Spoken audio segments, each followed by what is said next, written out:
Okay.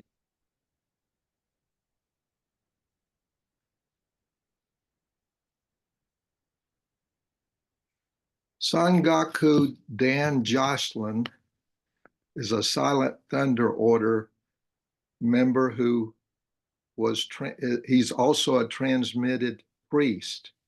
As leader of the Falmouth Soto Zen Sangha, Dan is a member and follows the ethical standards of the Soto Zen Buddhist Association, the Lay Zen Teachers Association, and Cape Clergy. Sensei also works in drug and alcohol counseling and engages senior citizens in learning meditation. Before becoming a priest, he was an organizational sociologist working with nonprofit groups in strategic planning, program evaluation, and management training. His largest client base was historical Black colleges and universities. In addition, he's been a college lecturer at several institutions and served as a number of has served on a number of boards and trustees. Dan is available to speak on the history of Buddhism and Zen and their role in everyday life. Quote, how a small town boy from Forsyth, Georgia, grew up to be a Zen Buddhist priest. Sangaku Dan Joslyn, we welcome you.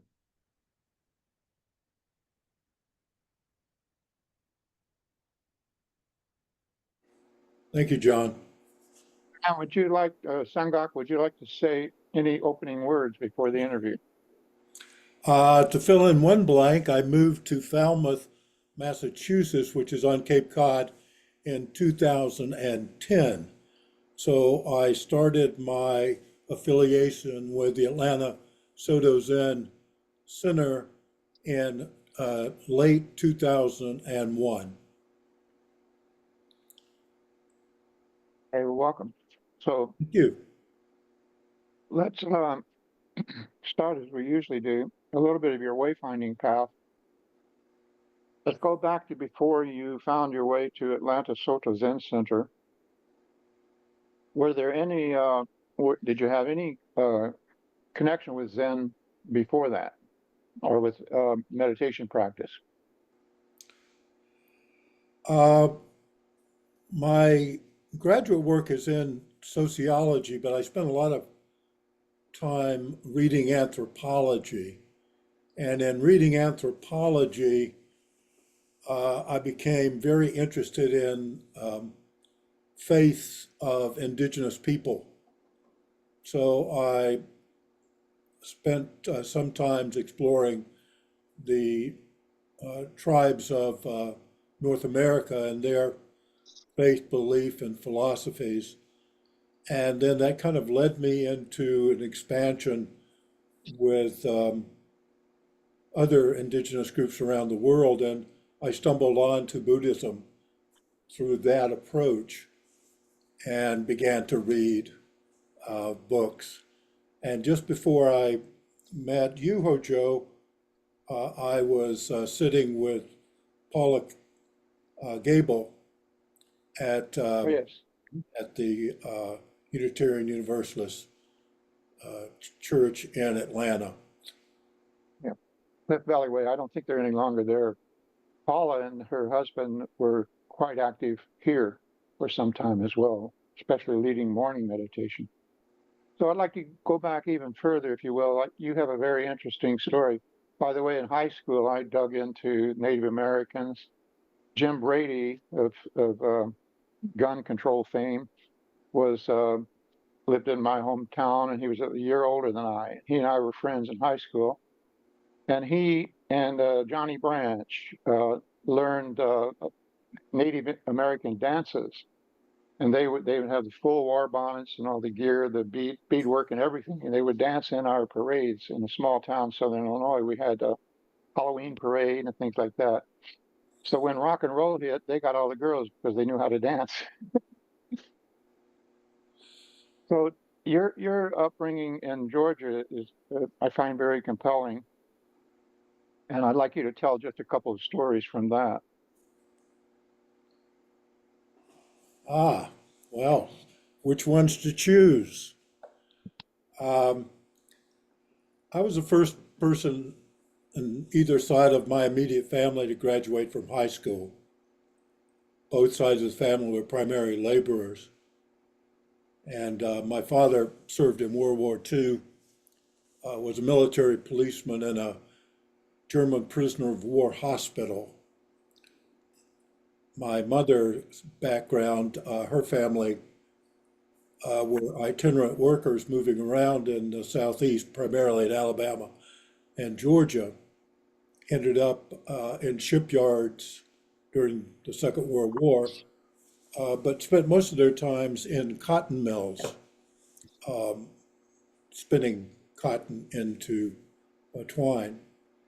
Um, my high school days were uneventful until I started dating a Hawaiian girl, woman, who was native Hawaiian. And she was quite interested in the segregated South of the time. So I accompanied her to the black high school, first time I'd ever done that, so she could speak. And this was probably 1961, and I received a lot of pushback from that. And a wonderful person who I've lost contact with, but that was quite a important part of my opening. We talk about wayfinding. This was a significant event in my life. So I would add that. Uh, and maybe the third one, just for the audience, is uh, I decided to go to college when I was a sophomore, and my grades were not very good. So I was able to get those up very well, and was an alternate to West Point in 1963. I did not end up going to West Point because I was second alternate.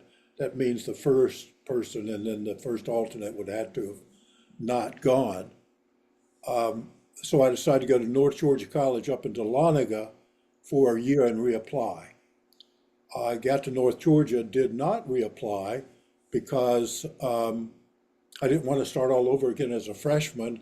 And I liked the environment in North Georgia. I liked the mountains and the experience. So I graduated from North Georgia.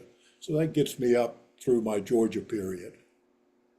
Didn't you say something about your family having a store at one time? Yeah, my dad and I opened a flea market called Yankee and Dan's Flea Market, which we ran for 10 years. Kind of brought the family together, which was a nice thing. My grandmother, grandfather, mother, and dad, and me, and occasionally my sister would work there. And came in contact with a lot of people, kind of learned the retail side of things for a while.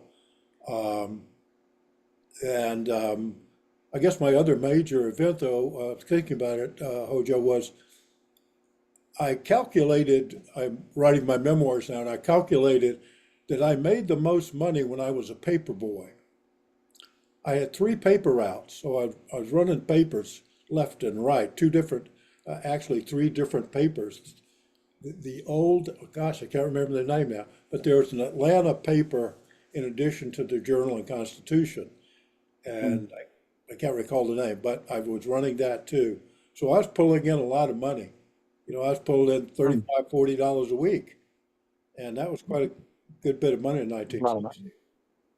My dad and mom ran a paper route long before I was born in southern Illinois. So you had some Good military training, experience. good training. Yes, it's good training.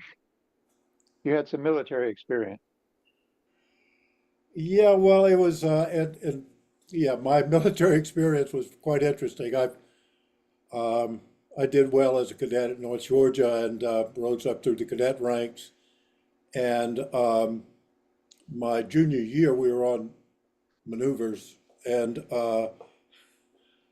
and I had been diagnosed with rheumatoid spondylitis, which is a narrowing of the spine, a chalkiness and narrowing of the spine. And I asked if I could take my pain medicine, and I was told no. We were out for a week running through the mountains of North Georgia. And so they allowed me to take it, and I took twice the normal dose I would take because I hadn't had it for a while, and then I just zonked out. So I go down to Fort Mac Hospital in Atlanta, Army Hospital, and they diagnosed me not only with that, but that I had lung impairment distress, meaning I had pneumonia, double pneumonia as an infant, and my lung capacity was maybe 70% of most people. So that was also a factor.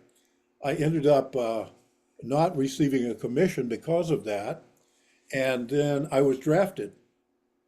So I go through the whole rigmarole again, go back into the induction center in Atlanta with 4,000 or 5,000 of my closest friends, and was told, you got something bad wrong with your back and lungs, so we can't use you. So I went off to graduate school. I think this kind of thing is important for people to hear. And we might say, what does this have to do with Zen? But as we often say, everything in your life is training. It's Zen training, whether you know it or not, whether you haven't ever heard of Zen or not. Do you have any thing you would like to say about how those kinds of experiences have translated into your Zen practice somehow? Um, I think adversity, falling down 7, getting up 8. I think realizing that it's very hard to have a closed mind and an open heart. I think both an open mind and an open heart are essential to Zen practice. My going to graduate school was also an eye opener, and I'd not been around the hippie generation before. I was with military types. So I was opened up in a different way there, and thoroughly enjoyed sociology. And it was while I was involved with that I ended up at Memphis State University at the time of the sanitation workers strike, and was there when Martin Luther King was killed. Right. That had a tremendous impact on me. I was in the city. We were very concerned about what was going to happen. My father was a policeman in Forsyth, Georgia, not Forsyth County, but Forsyth, Georgia's in Monroe County, South Georgia, around Macon. So I ended up driving across country to get back, was stopped 3 times because I was driving a white Ford, which was one of the descriptions that was used for the shooter got away in. Anyway, got back to Atlanta, but then that turned me toward the civil rights movement. So I became actively involved in that. We're done. About that same time in Chicago, I was in teaching and so forth at the Art Institute, ULI there. I was downtown with the 68 police riots at the convention, and all that with my son in the park that day. And so we were running a little bit parallel track there.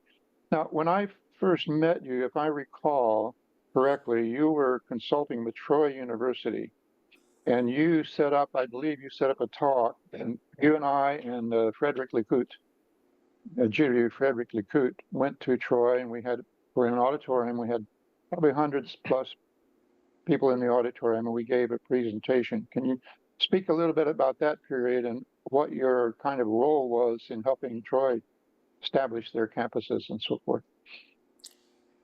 Yeah, by that time I had been working with historically black colleges since 1973.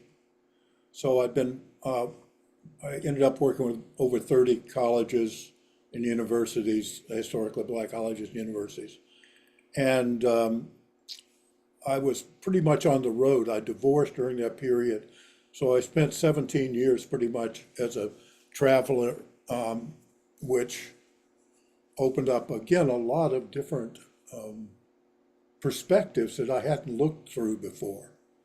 But by the time I got to Troy, I was doing kind of I was a contract worker, but was pretty much spending 50% of my time there.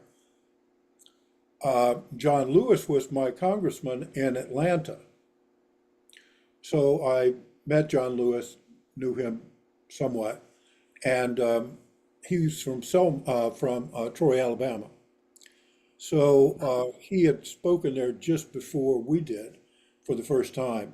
There's now a building named for Congressman Lewis at Troy University in Troy, Alabama. So they were in, a lot of students from South Asia were coming in. The president was a Marine veteran, served in Vietnam. So he opened up doors and a lot of influx. And many of these people were Buddhists. So I became sponsors of a couple of Cambodian priests and still in touch with them. One has got his PhD and is a dean of School of Social Studies or something, a broad name, at Panastrasta University in Cambodia. So I was welcome to bring you up so we could have a dialogue. And if I recall, we had a couple of hundred people at our conference. And so that then, the Cambodian group that was there then got involved with the chancellor, asking that they reach out to Cambodian monks. I was involved in that and also involved in their getting a Confucius Institute at Troy University. So my Buddhist engagement was helpful in that regard as well. Right. As I Can you, recall, we had quite a lively discussion, as I recall, because At Troy? one guy from Nepal said, "Where was Buddha born?" And What you was said, Buddha's what? "Where was Where was Buddha Buddha's born?" born? And you said India. He said, "No, Nepal. He was born in Nepal." And I should have said Buddha was never born. well, and there was no Nepal or India at the time. Right, right. Historical context is something we have to pay a lot of attention to. So can you bring a sharper focus to when we first met, what brought you to Zen, how that experience registered for you and so forth, and what it led to? Um, you spoke at the Unitarian Church for the morning sits that we were having with Paula, and met you for the first time there. It was 2001. And shortly after that, I sat with them for maybe 6 months. Shortly after that, Paula left the church, left a Right, I Unitarian remember that. and went on to another job. So then I started sitting with you in the mornings. And we had quite a lively morning sitting group at 6:30. I should point out that I was 56 years old at the time. So I turned 80 in a couple of months. So this was, I liked it. And we got to know each other. I became involved in Jukai early and went on to do Tokudo discipleship. And so was on the board for probably 3 years there, 3 or 4 years, and worked with you on development of the Silent Thunder Order, and really became kind of a created a prototypical Sangha that we implemented here in Falmouth based on your and my tinkering with what it would look like if we started something brand new out in the wilderness of Cape Cod. Yours was the first, what I would call intentional startup that we did.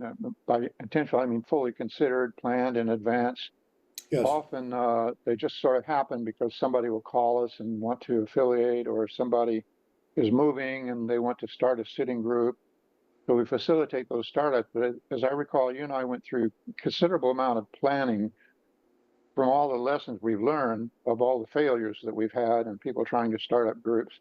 And we came up with a kind of a formulaic approach, which you implemented instantly. You went right to the UU church.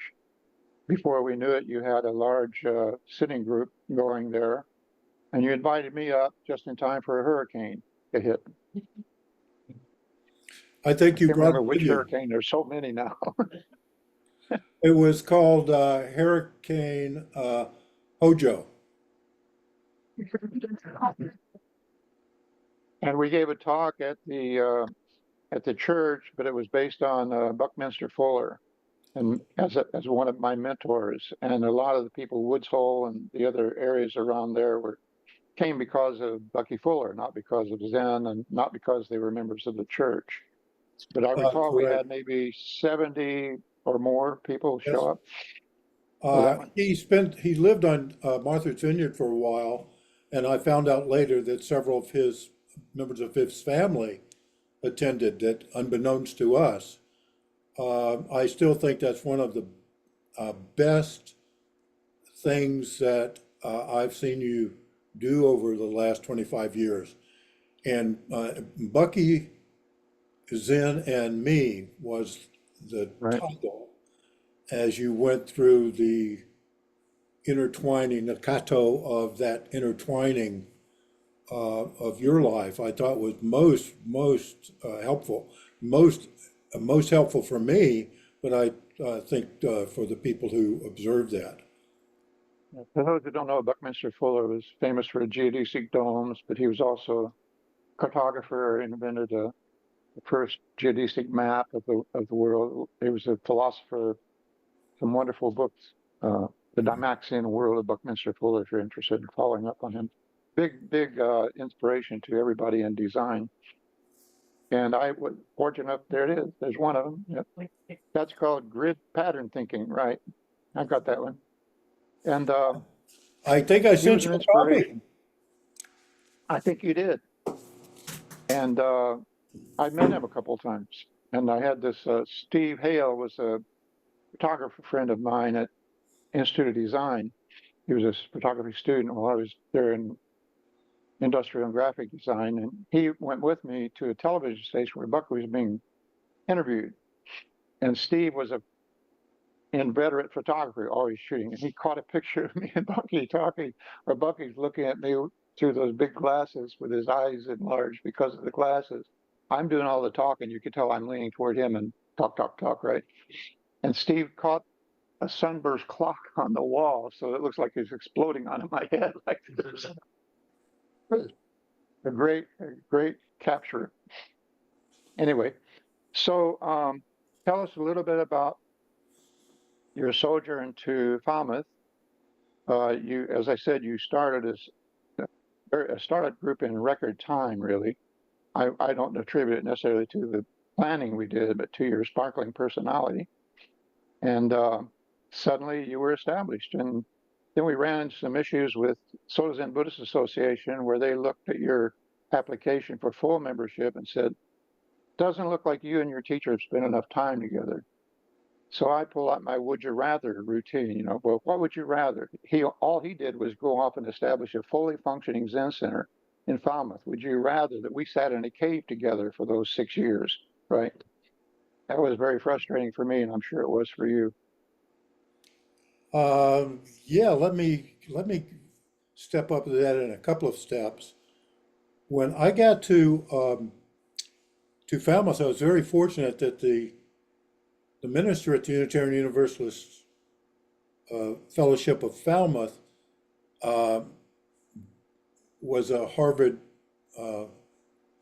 graduate, ministerial graduate, and his area of interest other than Unitarianism was Buddhism. So we hit it off immediately. That was I think, the essence of the quickness of it. And I actually did a survey with the members and asked if they were not Unitarian Universalists, what would they be? And the overwhelming second choice was Buddhist. So a little marketing research never hurts, Sensei. So I've been doing that. It started rather quickly, and kind of immediately we had, 20 people.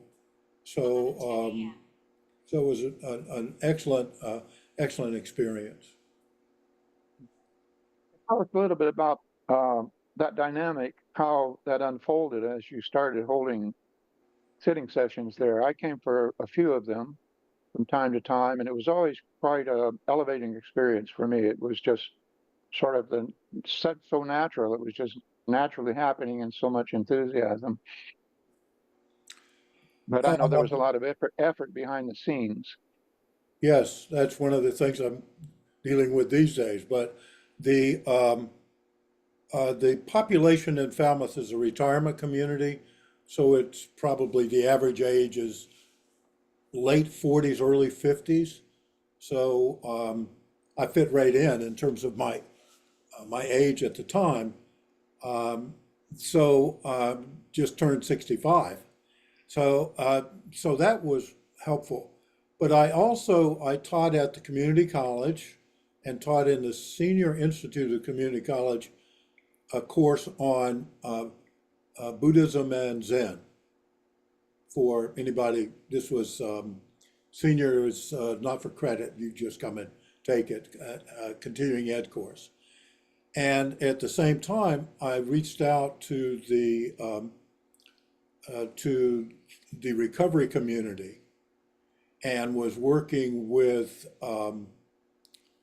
alcohol and drug abuse, and as well as I was still continuing working on my black robe, and finally did that in 2014, and then transmission was 2020. So things fell into place fairly well. Plus, you were also adjunct professor at Troy, right? At the same time. Yeah, I was adjunct professor at University of Maryland, Maryland, okay. campus, and at Troy University at the same time. My brother taught at University of Maryland in jazz and music. This was their extension program. So you were you were retired, right?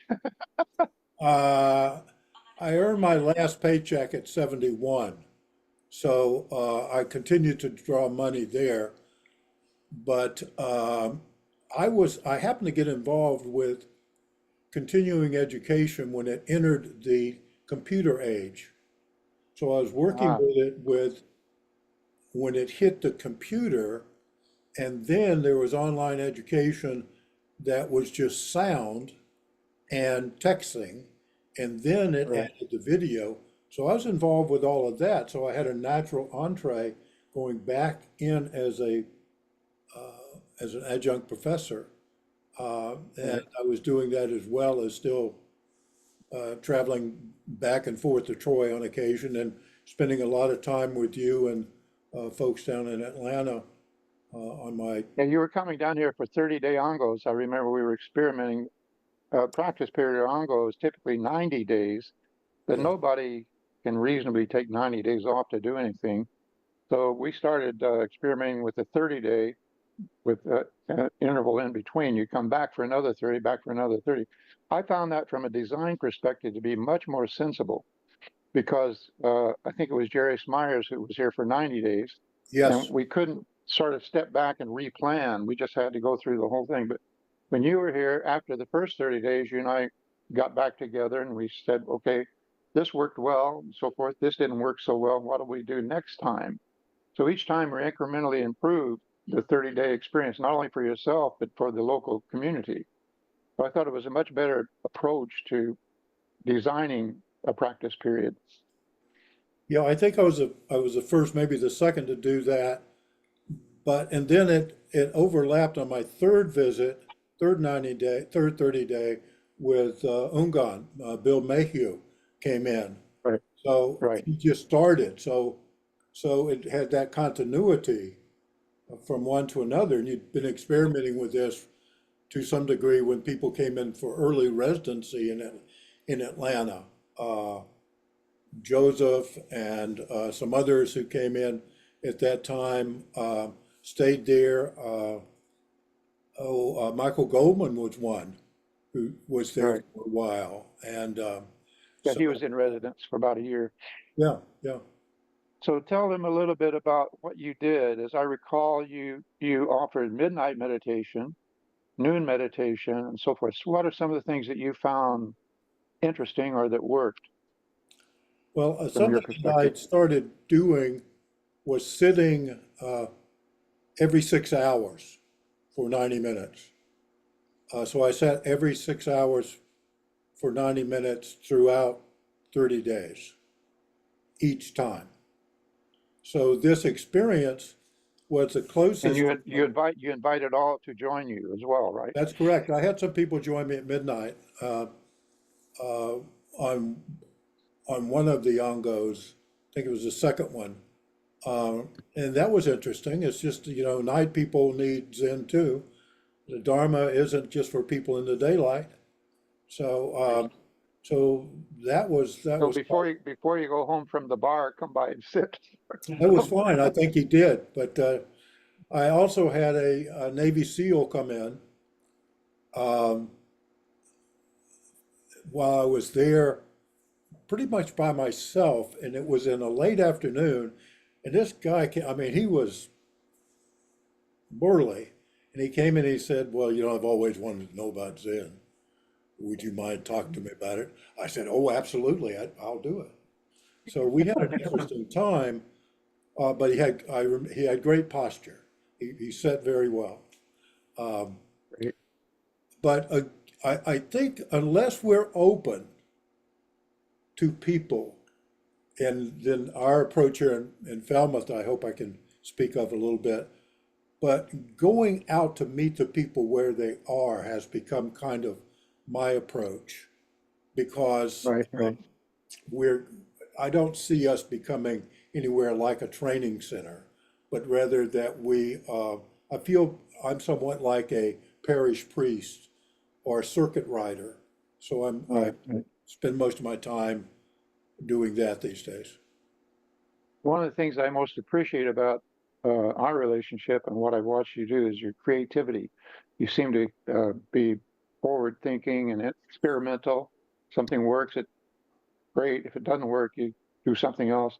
I remember one time when I came, I do want you to talk about your approach there in Falmouth because I think you came up with some pretty unique uh, uh, changes from what we do here. And we are the training center, so we have to be a little more formal in some of the aspects of what we do for the purposes of credentialing. But I remember coming there and you had Zazen on the beach, something like that. Mhm. And we went down and sat on the beach. And the day I happened to come and sit with you, there was this like 40-mile-an-hour wind horizontal with constant the whole time. It was just zoom. You're sitting there sort of listening with the wind to one side for the whole period. And it had to be maybe 40 degrees or something like that.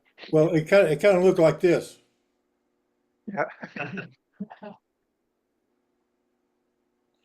Yeah, we did in the summertime we do Zen on the beach, um, morning Zen on the beach at 6:30. 6:30 is a good time for us in the morning because we also do Zoom Zen 7 days a week, 365 degrees, 365 days a year on Zoom every morning at 6:30. So those were two early uh, shifts. We did. We were doing Zoom before COVID, Hmm, but it was just spotty. It became programmatic during COVID, and then right. we continued it and have done, and we do hybrids now.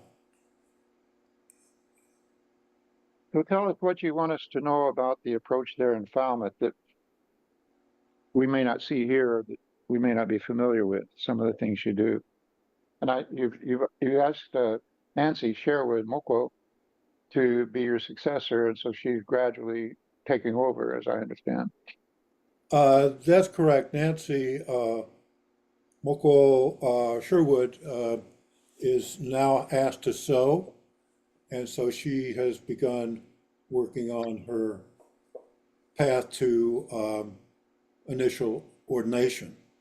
So I'm very pleased with that. At the same time, we have two new people here who are equally wonderful, working on their discipleship path. In Falmouth, we made the decision not to have a center, not to encumber ourselves with a cost and overhead. And at the same time, we made an additional decision to go to donation only as opposed to fee-based. That meant that we had to find ways in which we could bring in revenue for what we did. So I started developing sitting groups around the area. We now have a sitting group at Emerson House, which is a halfway house and drug and alcohol rehabilitation. We have a sitting group at West Falmouth Library. We have a sitting group at the Falmouth Senior Center, and we have a sitting group at the Church of the Messiah, while having our morning Zen group. And then we have another once a month group, similar to Just Sit Saturday. So I staff each of these. Moko helps me with two of them. So these donate to the weekly events, and that is the bulk of our income. The other donations come from people in our Sangha. So our Sangha itself is about 15 people, but extending it into all the people we serve, it's about 90 in the community, 15 included, but then another. Wonderful. And so you train up certain people to be able to open and close, that kind of thing, so you have a rotation schedule. That's been the secret of our success, is basically taking turns and substituting for somebody if they can't make it, that type of thing. Yes, and I think we're a bit on the cutting edge, which I think is important because we're dealing with so many senior citizens. And the biggest issue with senior citizens is loneliness. So there are a lot of places on the Cape that deal with wellness programs. So if a wellness program exists, it can always use quote unquote meditation as part of its menu. So we engage in that. Quite frankly, it's reaching a point now where I've had to make some decisions about how our Sangha will evolve next year, and we're in a transition plan right now. Yeah. And I think you've been receiving my plan for 2025 here, calendar plan. I'm not sure if you're in that loop, but we're re-engineering some things. You have to watch the results and watch what's working, what's not, and tweak them where you can. So I've always admired you for that. We're getting close to 11:30, and I want to turn it over to questions and answers, but I wanted to ask you if there's anything we haven't talked about that you would like to bring up. I think for those young folks in the audience, I remember a quote by Suzuki that said, the reason you practice when you're young is so you'll have those memories when you're old. Now that it's very sustaining. My practice, even though I started relatively late, has been sustaining of me in over the years through all the things I've had to deal with as an elder adult. And I'm very personally grateful to you, Sensei, and to to people in Atlanta who started me off, and certainly to the Sangha here in the community, that I think I'm a better citizen for it. So I would certainly underscore that aspect of what we do. And succinctly, I say our mission is to reduce the suffering in ourselves and others. And what better way to do that than to have Zen in everyday life? Right. And I think the flip side of loneliness is community. It And is, and it's very difficult to find genuine community in the that's culture. absolutely. So the sitting groups, and as you know, my wife's a psychiatrist, but the sitting groups have become somewhat like group therapy, although I would never say that because of professional reasons, but it offers this continuity of same people coming together once a week. And some of these have set up lunches afterwards, and so they've grown their own relationship. I have two women that are in three of these. One at the, Aha. one at the library, one at the Episcopal Church, and one at the Senior Center. So they do 3 times a week. I think it's probably an unknown, but my assessment of the Soto Zen Buddhist Association, if you look at the membership, they have, from my perspective, my nose count, they've been at least 50% female since I joined them many, many years ago, 2007 and 2008, something like that. So I'd like to bring this to the question and answer period as we're approaching 11:30. I had something else for it. Maybe it'll come to me. So John, we can start with you. I don't know how many you have online. We have about 10 in-house, Okay. and we'll take turns as usual. I see a hand is already up. Thank you, Hojo. I'm not seeing the hand on my end. Randy Earl. Okay, Randy. Thank you, Sangak, for being with us this morning. It's always good to see you. I listen with great interest and have over the years with your experimentation and bringing Zen to the community. I think it's always important to apply skillful means. What is the right mix of our skills and talents and what the community needs. And one of the things that I have noticed as a need and that resonates somewhat with me in my ongo periods so far was what I would call pastoral care. Mhm. And it sounds like that probably is a large part of your practice. Now, I wondered if you could talk a little bit about that aspect of it a bit more. Yeah, and I do this with hesitation because pastoral care is primarily a Christian phrase that deals with a particular training program. But what it means essentially is taking care of the members of your congregation. So in that regard, yes, because of particularly with drug and alcohol issues, I've been doing this out of that need, personal need, as well as out of my need to meet the needs of people that are suffering as a priest. So absolutely. So Dokusan for me is significant in terms of my time. We also here do something called independent study, where a person can ask to spend time on a project, which turns out to be about half and half project-based versus the person's need to have a person work with them on something they consider important. So in all of those ways, yes, I find that very much a part of what we do. Thank All you. this, by the way, is on the website. If anybody wants to go, it's Falmouth Soto Zen Sangha. So we'll Thank you. switch to somebody here in the room. So anybody be thinking about what you want to ask.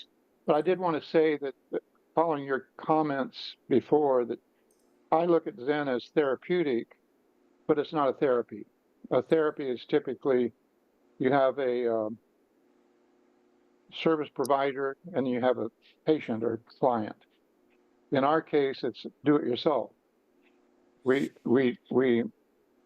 practice our own program of therapy, you could say, on the cushion, right? And we do have exchanges with our teachers as kind of a coaching function, rather than I'm okay, you're not. We're both not so okay, so working this together. So Valerie had something. Another question. Thank you very much for being here and giving us that great information. In particular, I like what you said about wellness centers being a spot. I happen to run one in Woodstock, Georgia. It's only been around for 6 months this weekend. And I'm interested in how, because you said you didn't want to have a center when you started. So can you briefly take us through what you did use? Was it Yes. a storefront, a home? Thank you. It was neither of those. I had space in the Unitarian Universalist Fellowship of Falmouth. So what we've done is followed that model. We're now in the First Congregational Church in Falmouth because during COVID, the Unitarian Fellowship went completely online for such a long period of time that it didn't make any sense for us to continue to stay there. So we developed a hybrid program and moved to the kind of the center of the town of 35,000 as opposed to somewhat out in the country, which turned out to be a very good move for us in that regard.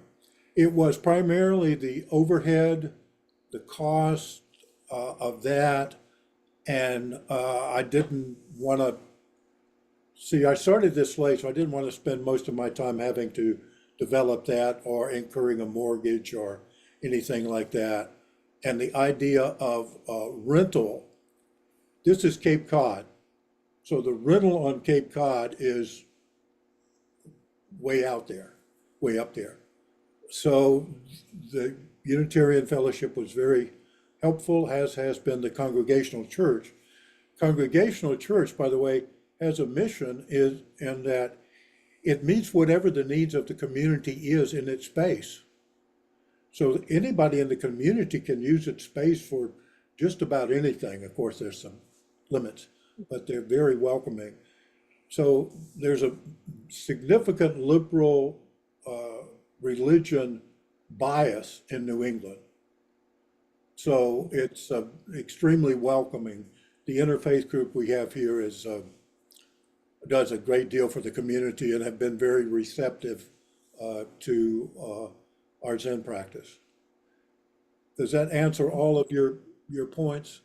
That's helpful to know that you found spaces like that. So sitting groups is what you started with. Yeah, thank you. That's If we can follow this model and start one with your group, hey, if you want to. don't get me started. We're good at it. Excited about.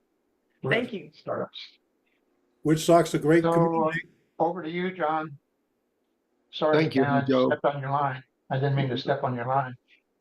No problem. If you've got a question or a comment, please feel free to put the digital hand up like. I think Chico put one in the chat. Oh, I believe. okay. Okay. Thank you. Here we go. Jiko says, Sangaku Sensei, thank you for sharing your journey with us here at ASDC. Also, thank you for your insightful Cloud Dharma teaching on the Mountains and Waters Sutra. Your wisdom and clarity in exploring the text deeply enriched my understanding. Why, Chico, you're just making me very grateful. Thank you very much. This last Dharma study has been an extremely helpful one for me. So information just went out on our last Tuesday together, this coming Tuesday, as we summarize the Dogen's text as interpreted so well by Okamura Roshi.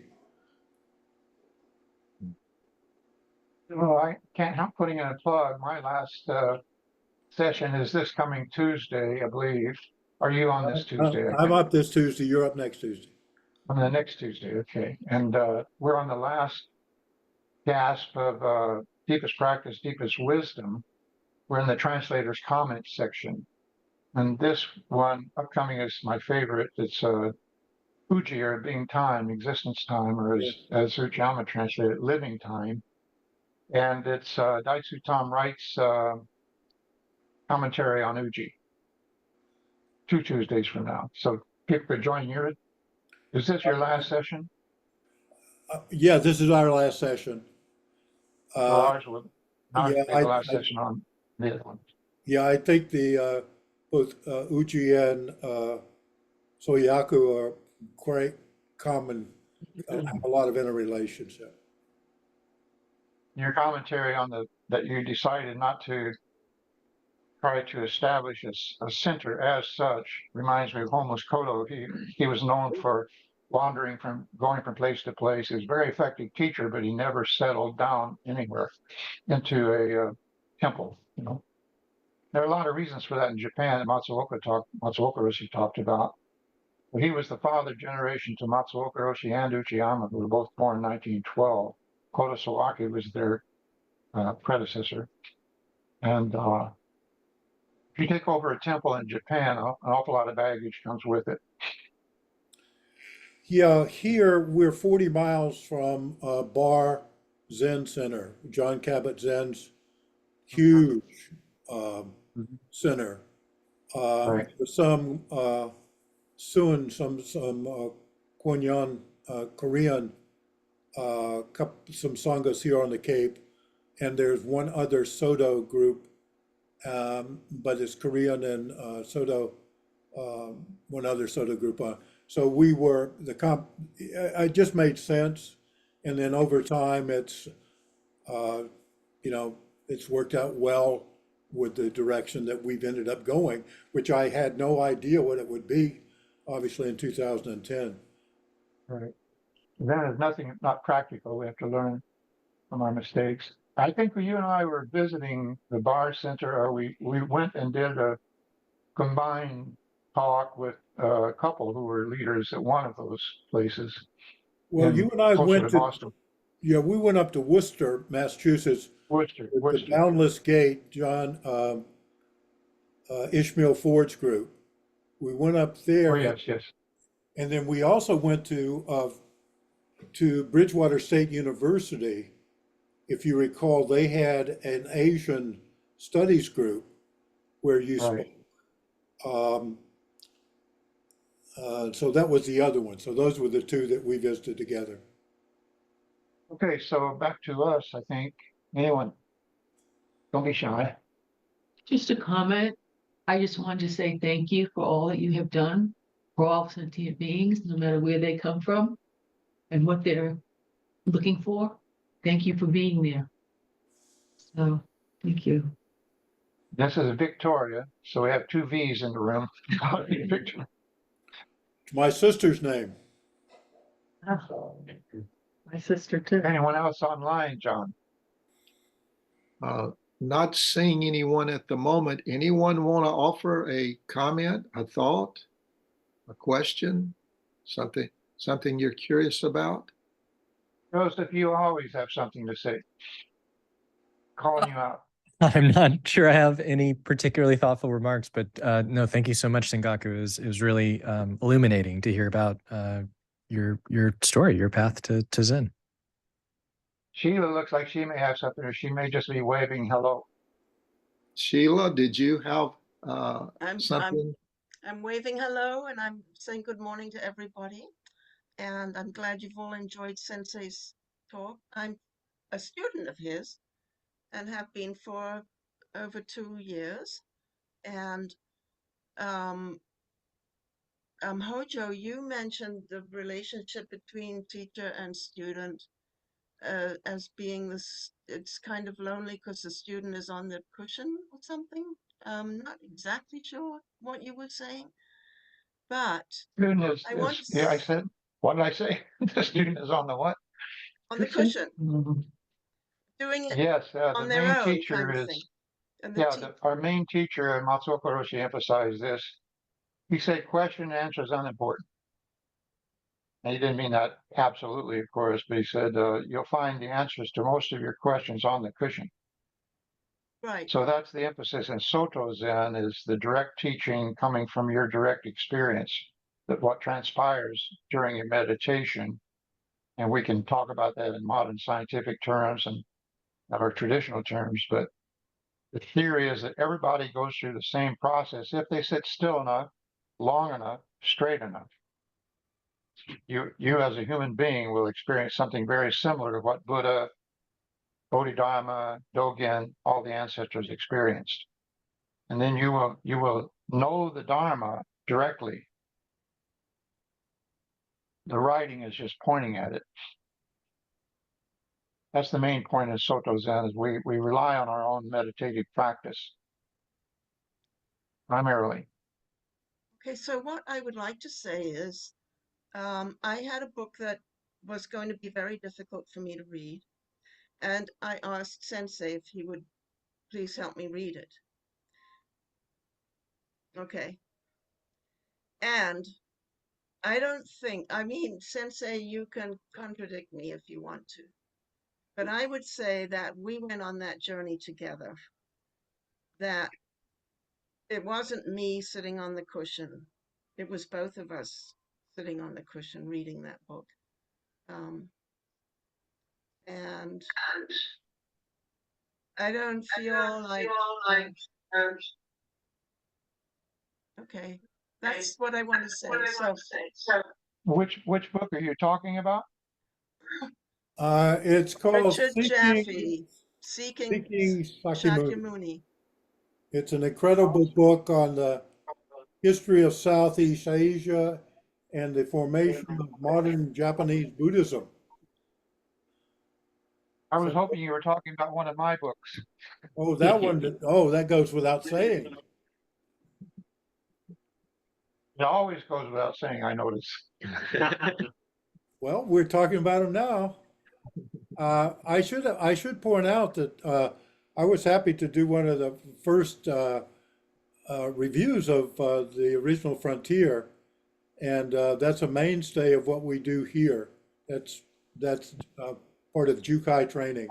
Uh, Members taking Jukai read that book, and we talk about it. And the idea of adding a book now to the disciples, we now add the razor blade to that. So as the books come out, we'll add them as they come along. Good. But we're not discussing razor blade anymore this year, but maybe next year. Any comment, question? Sure. Sangaku, thank you so much for sharing your time with us today. Could you comment on ways to cultivate curiosity in your practice? Oh, just open your eyes, shut your mouth.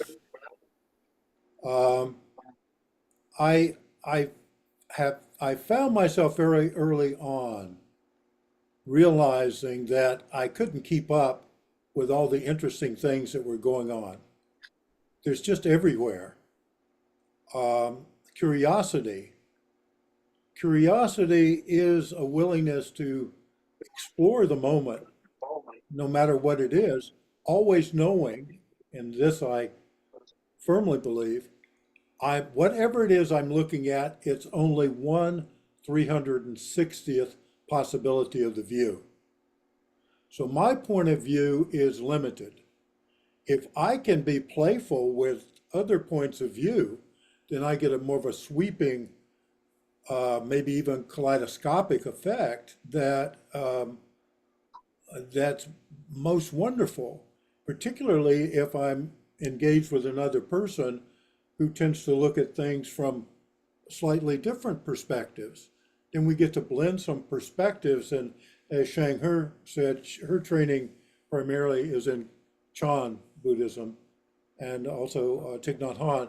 But the opportunity to weld things together and to interconnect and to do something in a funny way. For example, we did in one of my ongos, I sat outside during a festival holding up a sign, "Come sit with me," for people to come and explore sitting Zazen. I got some takers there. It was kind of fun. So I would say try it. Give it a try. Hojo is very big on prototyping. So the other thing about that, if someone in the Sangha wishes me to try something, I say, well, you're in charge of it. Let me know what I can do. So yeah, I support it and I'll be there with you. But if you want to give it a try, you work on it, you do it, and let me know how I can help. I think that's fundamental. Very good. Anymore. We have a saying in design, if you bring me a problem, please gift wrap it in a solution. And be prepared to take the point. With a bow of curiosity. A lot of people come up with a lot of ideas for us to do. Right? We say, problem. So Nick, I don't have anything because what's your name again? Jackson. Jackson. Yeah. I also don't have anything, but thank you. Okay. Alex. Okay. Georgie. Hello. Nothing for me. Thank you. Nothing. Okay. So I think we can close a little bit early, but I did want to say thank you again, Dan. And any closing comments that you have for us? You can take 14 minutes. Well, I was born in a small town in 1945. Ah, I am writing my memoir, so that's essentially how it opens. I was born in Macon, Georgia. That says it all right there. But I think it shows the depth and breadth of the Silent Thunder Order organization. We exist and we have members in Africa and in Europe and in Canada, in the United States, and probably some other places, Hojo, that I haven't kept up with. But the point being Canada. that we are part of a trunk, and very lucky to have that lineage that we have. I do think that it is important as we share the Dharma to not think we all have to do it in the same way. That would be not much fun.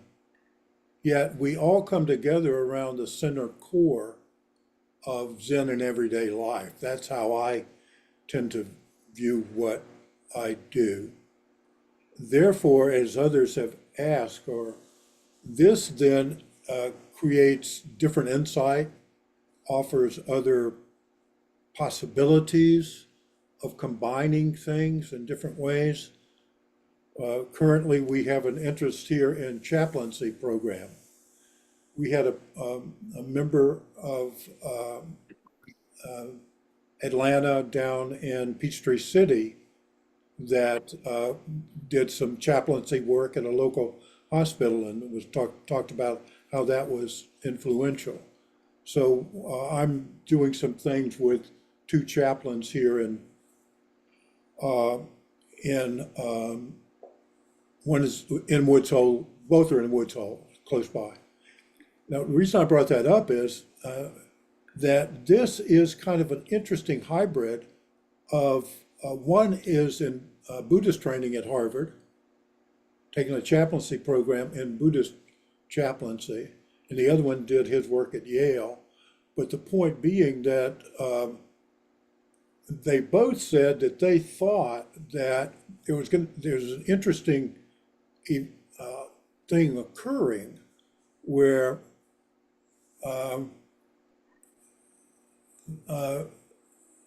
that the clerics of the future may be multidimensional. It's kind of like a chaplain.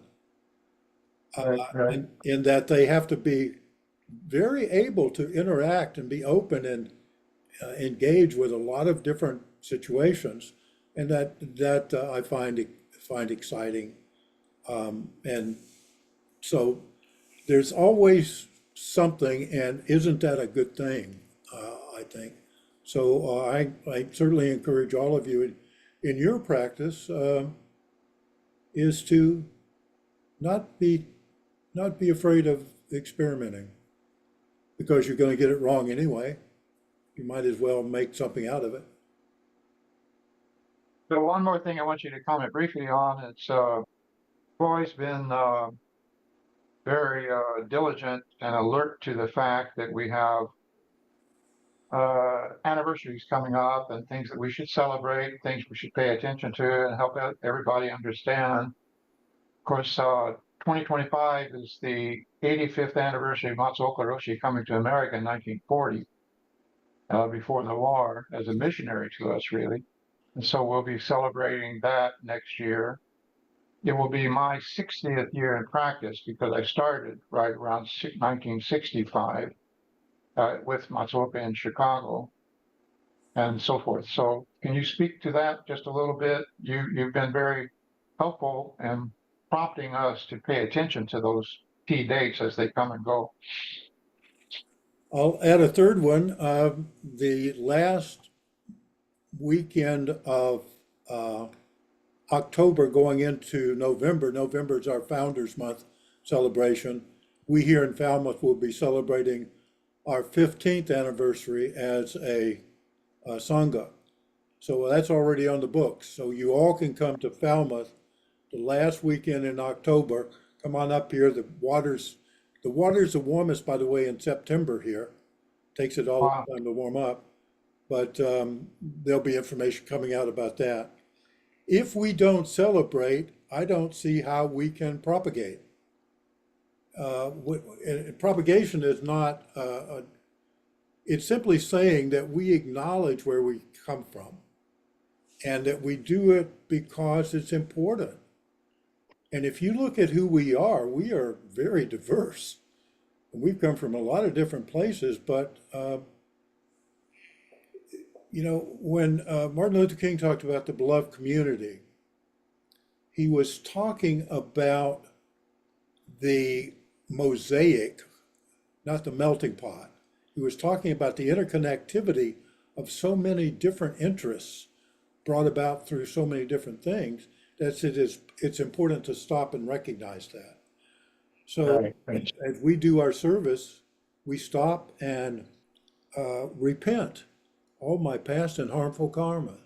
Then we say, thank goodness I have the three treasures in which I can now function more effectively. And at the end, when we say our Bodhisattva vows, it is the encouragement for us to move forward. So I think in service there is celebration. And I agree. We've had some wonderful anniversaries in Atlanta when you went to Japan and came back, and the wonderful thing with the Abbott's Fund and other things like this, that they're just, we should take a moment to recognize it. The Dalai Lama said something similar to the melting pot versus the mosaic. He said, we're not interested in a syncretic or syncretistic religion, that all religion becomes the same. Yes. Said, would you want a flower garden in which all the flowers were the same? Thank you again so much. Anybody else? Any closing comment? Online, anybody else? Okay, let's close with the four great vows. We do them 3 times, so even if you're not familiar with them, you'll pick it up by the 3rd time around.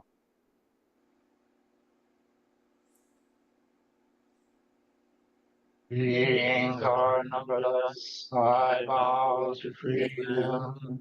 Oceans are inexhaustible, I vow to ransom them.